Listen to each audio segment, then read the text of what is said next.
This section basically includes 3 different heads. So think of them as your main umbrella head where you can allocate granular transactions, and all your granular cost centers are in this sheet, which we will discuss in the next video.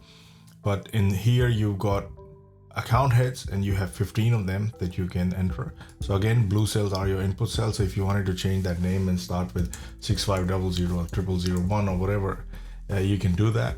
And this will and change this name and press save and refresh, and that will update the sheet based on the new cost center that you have given it. Similarly for all the cost heads, so these are all your account heads, but these are the cost heads. COGS is cost of goods sold. And then you have revenue heads, and you can have different revenue heads over here if you wish to use them.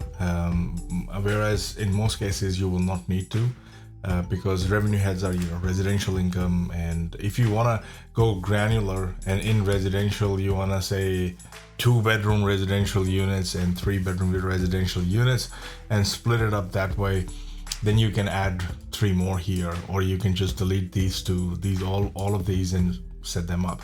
I prefer to have a number here because I used to run a construction company, and in the construction company we used to track all the cost centers based on a cost code, and cost codes were easier to remember, and that's the habit, and that's how I built it. So, and the same way you could have other income account heads. So if you have if you're going to collect income by selling chattels, or you're gonna sell the house that's sitting on the existing block, or you're going to sell the trees on the existing block, or the rocks, or whatever that you could find on the side, and you want to sell it and make money off it, you can do that.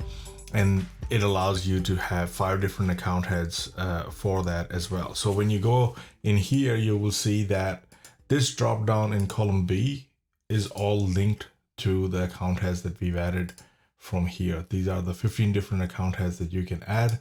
You can allocate them a number. Same way with revenue, we've got 5 of different ones, and for other income we have another 5 as well. So they're all linked to the cost center here, which will get automatically populated once I change that in the settings section. So in the next video we'll discuss cost codes.